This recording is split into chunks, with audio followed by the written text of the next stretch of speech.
João Wesley, A Tocha Tirada do Fogo, 1703-1791. O céu, à meia-noite, era iluminado pelo reflexo sombrio das chamas que devoravam vorazmente a casa do pastor Samuel Wesley. Na rua, ouviam-se os gritos: "Fogo! Fogo!" Contudo, a família do pastor continuava a dormir tranquilamente, até que os escombros ardentes caíram sobre a cama de uma filha, Hattie.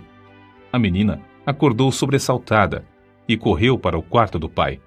Sem poder salvar coisa alguma das chamas, a família foi obrigada a sair casa afora, vestindo apenas as roupas de dormir, numa temperatura gélida. A ama, ao ser despertada pelo alarme, arrebatou a criança menor, Carlos, do berço. Chamou os outros meninos, insistindo que a seguissem, e desceu a escada. João, porém, que então contava 5 anos e meio, ficou dormindo. 3 vezes a mãe, Susana Wesley, que se achava doente, tentou debalde subir a escada. 2 vezes o pai tentou, em vão, passar pelo meio das chamas, correndo.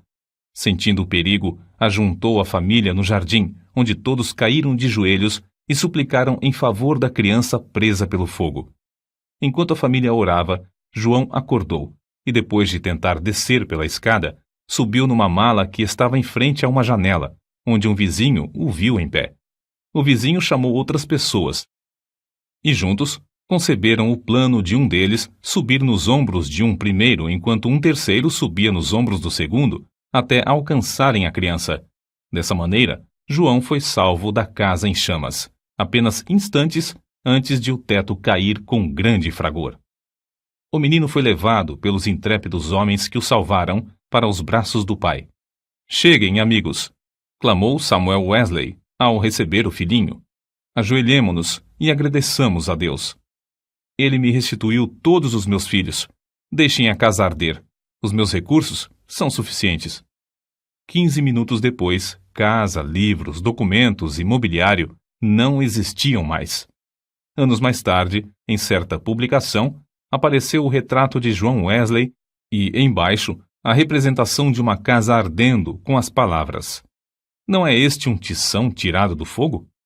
Zacarias capítulo 3, versículo 2. Nos escritos de Wesley foi encontrada uma referência interessante acerca desse histórico sinistro. Em 9 de fevereiro de 1750, durante um culto de vigília, cerca das 11 horas da noite, lembrei-me de que era esse o dia e a hora, havia 40 anos, em que me tiraram das chamas. Aproveitei-me do ensejo para relatar a maravilhosa providência. Os louvores e as ações de graças subiram às alturas, e grande foi o regozijo perante o Senhor. Tanto o povo como João Wesley já sabiam naquele tempo por que o Senhor o poupara do incêndio. O historiador Lecky nomeia o Grande Avivamento como sendo a influência que salvou a Inglaterra de uma revolução igual a que, na mesma época, deixou a França em ruínas. Dos 4 vultos que se destacaram no Grande Avivamento, João Wesley era o maior. Jonathan Edwards, que nasceu no mesmo ano de Wesley, faleceu 33 anos antes dele. George Whitefield, nascido 11 anos depois de Wesley, faleceu 20 anos antes dele, e Carlos Wesley continuou o seu itinerário efetivo somente por 18 anos, enquanto João continuou durante meio século. Mas a biografia deste célebre pregador, para ser completa, deve incluir a história de sua mãe, Susana. De fato, é como certo biógrafo escreveu: "Não se pode traçar a história do grande avivamento do século passado, o 1700, na Inglaterra, sem dar uma grande parte da herança merecida à mãe de João e Carlos Wesley. Isso não somente por causa da instrução que inculcou profundamente aos filhos, mas por causa da direção que deu ao avivamento. A mãe de Susana era filha de um pregador. Esforçada na obra de Deus, casou-se com o eminente ministro Samuel Annesley. Dos 25 filhos desse enlace, Susana era a 24ª. Durante a vida, seguiu o exemplo da sua mãe, passando 1 hora de madrugada e outra à noite orando e meditando sobre as Escrituras. Pelo que escreveu certo dia, vê-se como se dedicava à oração. Que Deus seja louvado por todos os dias em que nos comportamos bem. Mas estou ainda descontente, porque não desfruto muito de Deus. Sei que me conservo demasiadamente longe dele. Anseio ter a alma mais intimamente ligada a ele pela fé e amor. João era o 15º rebento dos 19 filhos de Samuel e Susannah Wesley. O que vamos transcrever, escrito pela mãe de João, mostra como ela era fiel em ordenar a seus filhos e a sua casa depois dela. Gênesis, capítulo 18, versículo 19. Para formar a mente da criança, a primeira coisa é vencer-lhe a vontade. A obra de instruir o intelecto leva tempo e deve ser gradual, conforme a capacidade da criança. Mas o subjugar-lhe a vontade deve ser feito de uma vez, e quanto mais cedo, tanto melhor. Depois, pode-se governar a criança pela razão e piedade dos pais, até chegar o tempo de a criança poder também exercer o raciocínio. Acerca do casal Wesley e seus filhos, o célebre comentador da Bíblia, Adam Clarke, escreveu: Nunca li nem ouvi falar de uma família, não conheço e nem existe outra, desde os dias de Abrão e Sara, de José e Maria de Nazaré, a qual a raça humana deve tanto. Susannah Wesley acreditava que aquele que poupa a vara aborrece a seu filho. Provérbios, capítulo 13, versículo 24. E não consentia que seus filhos chorassem em voz alta. Assim, apesar de a casa estar repleta de crianças, nunca havia tempos tristonhos nem balbúrdia no lar do pastor. Um filho jamais ganhou coisa alguma chorando na casa de Susannah Wesley. Susannah marcava o 5º aniversário de cada filho como o dia em que deviam aprender o alfabeto, e todos, a não ser 2, cumpriram a tarefa no tempo marcado. No dia seguinte, a criança que completava 5 anos e aprendia o alfabeto começava o estudo da leitura, iniciando-o com o primeiro versículo da Bíblia. Os meninos no lar de Samuel Wesley aprenderam o valor que há em observar fielmente os cultos. Não há em outras histórias fatos tão profundos e atraentes como os que constam acerca dos filhos de Samuel e Susannah Wesley, pois antes de saberem ajoelhar-se ou falar, eram instruídos a dar graças pelo alimento, por meio de acenos apropriados. Logo que aprendiam a falar, repetiam a oração dominical de manhã e à noite, e eram ensinados também a acrescentar outros pedidos, conforme cada desejo em particular. Ao chegarem à idade própria, um dia da semana era designado a cada filho para conversar sobre as dúvidas e dificuldades. Na lista aparecem os nomes de João, para a quarta-feira, e o de Carlos, para o sábado. E para os filhos, o dia de cada um tornou-se precioso e memorável. É comovente ler o que João Wesley, 20 anos depois de sair da casa paterna, disse à sua mãe: Em muitas coisas, a senhora tem intercedido por mim e tem prevalecido. Quem sabe se agora também, na intercessão para que eu renuncie inteiramente ao mundo, terá bom êxito. Sem dúvida, será tão eficaz para corrigir o meu coração como era, então, para formar o meu caráter. Depois do espetacular livramento de João do incêndio, sua mãe, profundamente convencida de que Deus tinha grandes planos para seu filho, resolveu firmemente criá-lo para servir e ser útil na obra de Cristo. Susannah escreveu estas palavras nas suas meditações particulares: Senhor, esforçar-me-ei mais definitivamente em prol desta criança, a qual salvaste tão misericordiosamente. Procurarei transmitir-lhe fielmente ao coração os princípios da tua religião e virtude. Senhor, dá-me a graça necessária para fazer isso sincera e sabiamente, e abençoa os meus esforços com grande êxito. Ela era tão fiel em cumprir sua resolução que João foi admitido a participar da ceia do Senhor com a idade de 8 anos. Nunca se omitia o culto doméstico da programação do dia no lar de Samuel Wesley. Fosse qual fosse a ocupação dos membros da família ou dos criados, todos se reuniam para adorar a Deus. Na ausência do marido, Susannah, com o coração aceso pelo fogo dos céus, dirigia os cultos. Conta-se que, certa vez, quando ele prolongou a ausência mais do que de costume, 30 a 40 pessoas assistiram aos cultos no lar dos Wesley, e a fome pela palavra de Deus aumentou a ponto de a casa ficar repleta de vizinhos. A família do pastor Samuel Wesley vivia rodeada de pobreza, mas pela influência do Duque de Buckingham, conseguiu um lugar para João na Charterhouse, em Londres. Assim, o menino, antes de completar 11 anos, deixou a atmosfera fragrante de oração ardente para enfrentar as porfias de uma escola pública. Contudo, não cedeu ao ambiente de pecado de que estava rodeado. Conservava também as suas forças físicas, obedecendo fielmente ao conselho de seu pai, que corresse 3 vezes de madrugada ao redor do grande jardim da Charterhouse. Tomou como regra da sua vida, dali em diante, manter o vigor do corpo. Aos 80 anos, apesar de seu físico franzino, considerava coisa insignificante andar a pé 1,5 léguas para pregar. Conta-se um exemplo da influência que João exercia sobre seus colegas da Charterhouse. Certo dia, o porteiro sentiu falta dos meninos no terraço de recreio e foi achá-los em uma das salas, congregados em redor de João. Este contava-lhes histórias instrutivas, as quais atraíam-lhes mais do que o recreio. Acerca desse tempo, João Wesley escreveu: Eu participava de várias coisas que reconhecia como sendo pecado, embora não fossem escandalosas aos olhos do mundo. Contudo, continuei a ler as Escrituras e a orar de manhã e à noite. Baseava a minha salvação sobre os seguintes pontos. Primeiro, não me considerava tão perverso como o próximo. Segundo, conservava a inclinação de ser religioso. Terceiro, lia a Bíblia, assistia aos cultos e fazia oração. Depois de estudar 6 anos na Charterhouse, Wesley cursou em Oxford, tornando-se proficiente no latim, grego, hebraico e francês. Mas seu interesse principal não era o intelecto. Sobre esse assunto, ele escreveu: Comecei a reconhecer que a religião verdadeira tem a sua fonte no coração. Reservei 2 horas, todos os dias, para ficar sozinho com Deus.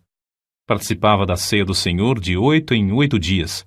Guardei-me de todo pecado, quer de palavras, quer de atos. Assim, na base das boas obras que praticava, eu me considerava um bom crente. João se esforçava para levantar-se diariamente às 4 horas. Por meio de anotações que registravam suas atividades cotidianas, conseguia dar conta de seu tempo para não desperdiçar um só momento. Continuou a observar esse costume até quase o último dia da sua vida. Certo dia, quando ainda jovem, assistiu a um enterro em companhia de um moço e conseguiu levá-lo a Cristo, ganhando assim a primeira alma para seu Salvador. Alguns meses depois, com a idade de 24 anos e depois de um período de oração, foi separado para o diaconato. Enquanto estudava em Oxford, juntava-se a um pequeno grupo de estudantes para orar, estudar as Escrituras diariamente, jejuar às quartas e sextas-feiras, visitar os doentes e encarcerados e confortar os criminosos na hora da execução. Todas as manhãs e todas as noites, cada um passava 1 hora orando sozinho em oculto. Durante as orações, paravam de vez em quando para observar se clamavam com o devido fervor. Sempre oravam ao entrar e ao sair dos cultos na igreja. Mais tarde, 3 dos membros desse grupo tornaram-se famosos entre os crentes. Primeiro, João Wesley, que talvez tenha feito mais que qualquer outro para aprofundar a vida espiritual, não somente na época, mas também em nossos dias. Segundo, Carlos Wesley, que chegou a ser um dos mais espirituais e famosos escritores de hinos evangélicos. E terceiro, George Whitefield, que se tornou o comovente pregador ao ar livre. Naquele tempo, sentia-se a influência de João Wesley em muitas partes das Américas, e hoje ainda é sentida. Contudo, passou menos de 2 anos nesse continente, e isto durante o período de sua vida em que se achava perturbado por causa de dúvidas. Aceitou a chamada para pregar o evangelho aos silvícolas na colônia de Geórgia, desejoso de ganhar sua salvação por meio de boas obras. Pensou que vaidade e ostentação mundana não se encontrariam nas matas da América. Como era característico em sua vida, a bordo do navio em viagem à América do Norte, observava com outros de seu grupo um programa para não desperdiçar um momento durante o dia. Levantava-se às 4 da manhã e deitava-se depois das 21 horas. As primeiras 3 horas do dia eram dedicadas à oração e ao estudo das Escrituras. Depois de cumprir tudo o que estava indicado no programa do dia, o cansaço era tanto que, não obstante o bramido do mar e o balanço do navio, dormiam sem perturbação, deitados sobre um cobertor estendido no convés. Na Geórgia, a população inteira afluía à igreja para ouvir a sua pregação. A influência de seus sermões foi tal que, depois de 10 dias, uma sala de baile ficou quase inteiramente abandonada, enquanto a igreja se enchia de pessoas que oravam e eram salvas. Whitefield, que desembarcou na Geórgia alguns meses depois de Wesley voltar à Inglaterra, assim descreveu o que viu. O êxito de João Wesley na América é indizível. Seu nome é precioso entre o povo, onde lançou os alicerces que nem os homens nem os demônios podem abalar. Oh, que eu possa segui-lo como ele seguiu a Cristo! Porém, a Wesley faltava uma coisa muito importante, conforme se vê pelos acontecimentos que o levaram a sair da Geórgia, como ele mesmo escreveu. Faz 2 anos e quase 4 meses que deixei a minha terra natal para pregar Cristo aos índios da Geórgia. Entretanto, o que cheguei eu a saber? Ora, vim a saber o que eu menos esperava. Fui à América para converter outros, mas nunca fora realmente convertido a Deus. Depois de voltar à Inglaterra, João Wesley começou a servir a Deus com a fé de um filho e não mais com a fé de um simples servo. Acerca desse assunto, eis o que ele escreveu. Não reconhecia que esta fé era dada instantaneamente, que o homem podia sair das trevas para a luz imediatamente, do pecado e da miséria para a justiça e gozo do Espírito Santo. Examinei de novo as Escrituras sobre este ponto, especialmente Atos dos Apóstolos. Fiquei grandemente surpreendido ao ver quase que somente conversões instantâneas, quase nenhuma tão demorada como a de Saulo de Tarso. Desde então, começou a sentir mais e mais fome e sede de justiça, a justiça de Deus pela fé. Fracassara na sua primeira tentativa de pregar o Evangelho na América porque, apesar de seu zelo e bondade de caráter, o cristianismo que possuía era uma coisa que recebera por instrução. Mas a segunda etapa de seu ministério destacou-se por um êxito fenomenal. E porque o fogo de Deus ardia na sua alma, chegara a ter contato direto com Deus através de uma experiência pessoal. Relatamos aqui, com suas próprias palavras, o episódio no qual o Espírito testificou ao seu espírito que era filho de Deus e que veio transformar completamente a sua vida. Eram quase 5 horas, hoje, quando abri o Novo Testamento e encontrei estas palavras. Ele nos tem dado grandíssimas e preciosas promessas para que, por elas, fiqueis participantes da natureza divina. Segunda carta de Pedro, capítulo 1, versículo 4. Antes de sair, abri mais uma vez o Novo Testamento para ler estas outras palavras. Não estás longe do reino de Deus. Marcos, capítulo 12, versículo 34. À noite, senti-me impelido a assistir em Aldersgate. Senti o coração abrasado. Confiei em Cristo, somente em Cristo, para a salvação. Foi-me dada a certeza de que Ele levara os meus pecados e de que me salvara da lei do pecado e da morte. Comecei a orar com todas as minhas forças e testifiquei a todos os presentes do que sentia no coração. Depois dessa experiência em Aldersgate, Wesley aspirava a bênçãos ainda maiores do Senhor, conforme ele mesmo escreveu. Eu suplicava a Deus que cumprisse todas as suas promessas na minha alma. O Senhor honrou este anelo, em parte, não muito depois, enquanto eu orava com Carlos, Whitefield e cerca de 60 outros crentes, em Fetter Lane. São de João Wesley também estas palavras. Cerca de 3 horas da madrugada, enquanto perseverávamos em oração, Romanos capítulo 12, versículo 12, o poder de Deus nos sobreveio de tal maneira que bradamos impulsionados de grande gozo, e muitos caíram ao chão. A seguir, ao passar um pouco o temor e a surpresa que sentimos na presença da majestade divina, rompemos em uma só voz. Louvamos-te, ó Deus! Aceitamos-te como Senhor. Essa unção do Espírito Santo dilatou grandemente os horizontes espirituais de Wesley.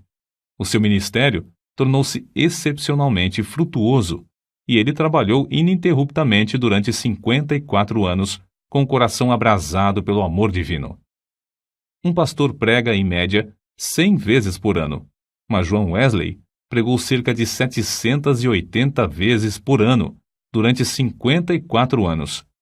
Esse homenzinho de apenas 1,66 m de altura e pesando menos de 60 quilos, dirigia-se a grandes multidões e sob as maiores provações. Quando as igrejas lhe fecharam as portas, levantou-se para pregar ao ar livre. Embora enfrentasse a apatia espiritual quase geral dos crentes, a par de uma onda de devassidão e crimes no país inteiro, multidões de 5.000 a 20.000 afluíam para ouvir seus sermões. Tornou-se comum, nesses cultos, os pregadores acharem-se tão angustiados que gritavam e gemiam. Se materialistas célebres, tais como Voltaire e Thomas Paine, gritaram de convicção ao se encontrarem com Deus no leito de morte, não é de admirar que centenas de pecadores gemessem, gritassem e caíssem ao chão como mortos, quando o Espírito Santo os levava a sentir a presença de Deus. Multidões de perdidos, assim, tornavam-se novas criaturas em Cristo Jesus nos cultos de João Wesley. Muitas vezes, os ouvintes eram levados às alturas de amor, gozo e admiração. Recebiam também visões da perfeição divina e das excelências de Cristo, até ficarem algumas horas como mortos. Ver Apocalipse capítulo 1, versículo 17. Como todos os que invadem o território de Satanás, os irmãos Carlos e João Wesley tinham de sofrer terríveis perseguições. Em Moorfield, os inimigos do Evangelho acabaram com o culto, destruindo a mesa em que João subira para pregar, e o insultaram e maltrataram. Em Sheffield, a casa foi demolida sobre a cabeça dos crentes. Em Wednesbury, destruíram as casas, roupas e móveis dos fiéis, deixando-os desabrigados, expostos à neve e ao temporal. Diversas vezes, João Wesley foi apedrejado e arrastado como morto na rua. Certa vez, foi espancado na boca, no rosto e na cabeça até ficar coberto de sangue. Mas a perseguição por parte da igreja decadente era sua maior cruz. Foram denunciados como falsos profetas, paroleiros, impostores arrogantes, homens destros na astúcia espiritual, fanáticos, etc. Ao voltar para visitar Epworth, onde nascera e se criara, João assistiu no domingo aos cultos da manhã e da tarde na igreja onde seu pai fora fiel pastor durante muitos anos, mas não lhe foi concedida a oportunidade de falar ao povo. Às 18 horas, em pé sobre o monumento que marcava o lugar em que enterraram seu pai, ao lado da igreja, Wesley pregou ao maior auditório jamais visto em Epworth, e Deus salvou muitas almas. Qual a causa de tão grande oposição? Entre os crentes da igreja dormente, alegava-se que eram as suas pregações sobre a justificação pela fé e a santificação. Os descrentes não gostavam dele porque levou o povo a se levantar para cantar hinos às 5 da madrugada.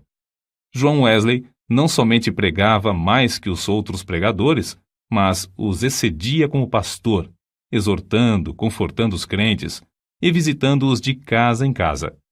Nas suas viagens, andava tanto a cavalo como a pé, ora em dias ensolarados, ora sob chuvas, ora em temporais de neve. Durante os 54 anos do seu ministério, andou, em média, mais de 7.000 quilômetros por ano para alcançar os pontos de pregação. Esse homenzinho que andava tantos quilômetros ainda tinha tempo para a vida literária. Leu não menos de 1.200 tomos, a maior parte enquanto andava a cavalo. Escreveu uma gramática hebraica, outra de latim e ainda outras de francês e inglês. Serviu durante muitos anos como redator de um jornal de 56 páginas. O dicionário completo que compilou da língua inglesa era muito popular, e seu comentário sobre o Novo Testamento ainda tem grande circulação. Revisou e republicou uma biblioteca de 50 volumes, reduzindo-a para 30 volumes. O livro que escreveu sobre a filosofia natural teve grande aceitação entre o ministério. Compilou uma obra de 4 volumes sobre a história da Igreja. Escreveu e publicou um livro sobre a história de Roma e outro sobre a da Inglaterra. preparou e publicou 3 volumes sobre medicina e 6 sobre música para os cultos. Depois de sua experiência em Fetter Lane, ele e seu irmão Carlos escreveram e publicaram 54 inários. Disse que, ao todo, escreveu mais de 230 livros. Esse homem de físico franzino, ao completar 88 anos, escreveu: "Durante mais de 86 anos, não experimentei qualquer debilidade de velhice. Os olhos nunca escureceram, nem perdi o meu vigor." Com a idade de 70 anos, pregou a um auditório de 30.000 pessoas, ao ar livre, e foi ouvido por todos. Aos 86 anos, fez uma viagem à Irlanda, onde, além de pregar 6 vezes ao ar livre, pregou 100 vezes em 60 cidades. Certo ouvinte assim se referiu a Wesley: "Seu espírito era tão vivo como aos 53 anos, quando o encontrei pela primeira vez." Atribuiu a sua saúde aos seguintes fatores: primeiro, ao exercício constante e ar fresco. Segundo, ao fato de nunca, mesmo doente ou com saúde, em terra ou no mar, haver perdido uma noite de sono desde o seu nascimento, o que não o impedia de participar das vigílias na igreja. Terceiro, a habilidade de dormir de dia ou de noite ao sentir-se cansado. Quarto, ao fato de, por mais de 60 anos, ter o hábito de levantar-se às 4 horas da manhã. Quinto, ao costume de sempre orar às 5 da manhã, durante mais de 50 anos. Sexto, ao fato de quase nunca sofrer de dor, desânimo ou preocupações durante a vida inteira. Não nos devemos esquecer da fonte desse vigor que John Wesley manifestava. Passava 2 horas diariamente em oração, e muitas vezes mais. Certo crente que o conhecia intimamente assim escreveu acerca dele: "Considerava a oração a coisa mais importante da vida, e eu o tenho visto sair do quarto com uma serenidade de alma visível no rosto até quase brilhar." A qualquer história da vida de John Wesley faltará o ponto principal, se não se fizer menção dos cultos de vigília que se realizavam uma vez por mês entre os crentes. Esses cultos se iniciavam às 20 horas e continuavam até depois da meia-noite, ou até cair o Espírito Santo sobre eles. Baseavam tais cultos sobre as referências no Novo Testamento acerca de noites inteiras passadas em oração. Foi assim que alguém se referiu ao sucesso. Explica-se o poder de Wesley pelo fato de ele ser homo unius libri, isto é, um homem de um livro, e esse livro é a Bíblia. Pouco antes da sua morte, escreveu: "Hoje passamos o dia em jejum e oração para que Deus alargasse a sua obra. Só encerramos depois de uma noite de vigília, na qual o coração de muitos irmãos foi grandemente confortado." No diário de John Wesley, há diversas anotações sobre oração e jejum. Entre outras coisas, ele escreveu o seguinte: "Enquanto cursava em Oxford, jejuávamos às quartas e às sextas-feiras, como faziam os crentes primitivos em todos os lugares." Escreveu Epifânio: "Quem não sabe que o jejum das quartas e das sextas-feiras é observado pelos crentes do mundo inteiro? Não sei por que eles guardavam esses 2 dias, mas é boa a regra. Se lhes servia, também me serve. Contudo, não quero dar a entender que o único tempo de jejuar seja esses 2 dias da semana, porque muitas vezes é necessário jejuar mais do que 2 dias. É necessário permanecer sozinho e na presença de Deus enquanto jejuamos e oramos, para que Deus possa mostrar-nos a sua vontade e dar-nos direção. Nos dias de jejum, devemos afastar-nos o mais possível de todo o serviço, de fazer visitas e das diversões, apesar de essas coisas serem lícitas em outras ocasiões." Seu gozo em pregar ao ar livre não diminuiu na velhice. Em 7 de outubro de 1790, pregou pela última vez fora de casa sobre o texto: "O reino de Deus está próximo. Arrependei-vos e crede no Evangelho." Consta em sua biografia que a palavra manifestou-se com grande poder e as lágrimas do povo corriam em torrentes.